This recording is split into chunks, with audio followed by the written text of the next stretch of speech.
Good evening, and welcome to Sports with the Queen on the Frateldran Media Network. I'm Queen Elizabeth, and I thank you for joining us. Tonight my guest is former Republican vice presidential candidate, Sarah Palin.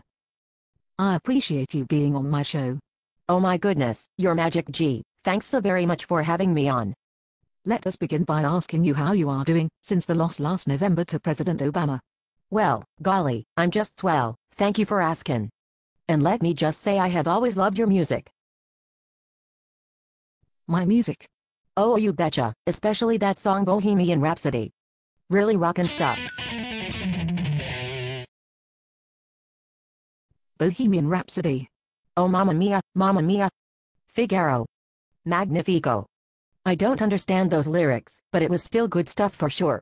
I'm afraid you are a little confused. So sorry that your lead singer died from that disease called AIDS. God was punishing him for being, gay and stuff. Perhaps we should move on. After all, this is a sports show. Yes, I was meaning to ask you about that. What do I have to do with sports, Your Highnessy? Well, you have been known for hunting wolves from a helicopter. A rather vulgar sport, but a sport nonetheless. Oh gee, those were wolves? I just thought they were funny-looking rabbits. I always wanted to be like Elmer Fudd, and go rabbit hunting. Or wabbit hunting, as he would say. Bugs Bunny always struck me as a damn left-wing communist. And, he sometimes dressed like a woman, and kissed Elmer Fudd.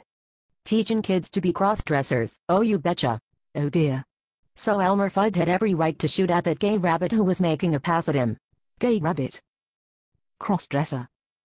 I beg your pardon? And don't even get me started on Porky Pig and the obscene way he walked around without pants on. Come to think of it, Bugs Bunny didn't wear pants either. They probably shared a bathhouse in San Francisco. God hates homosexual cartoons. Why don't we get off the subject of cartoons and talk more about sports?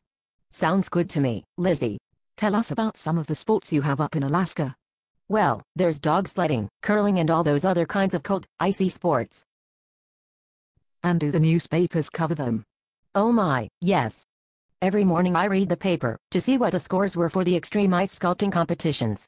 And what newspaper has this kind of information? Oh gosh, I don't remember the name of the newspaper, but I can assure you that I read it every single morning, yes indeedy. So do you enjoy staying up to date on your local teams? Oh my, yes. Just the other day our snow bowling team beat the visiting Russian team.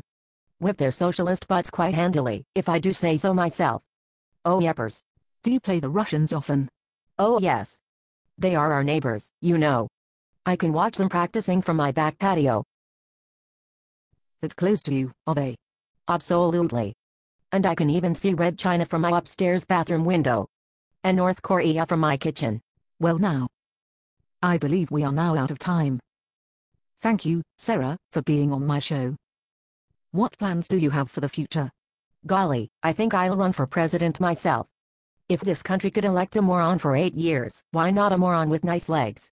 And if that doesn't pan out, then maybe I can have my own reality TV show. Kind of like the Osbournes, but without all the bleeped out words. Good luck to you, Sarah. For the sake of the world, I hope it is the latter choice that comes to fruition. Thank you very much, Queenie. Good night, and thank you all for watching. Tune in next week, when we have my lead guitarist, Brian May, as our guest. I knew it. I knew it. And now for something completely different. We will rock you. We will rock you.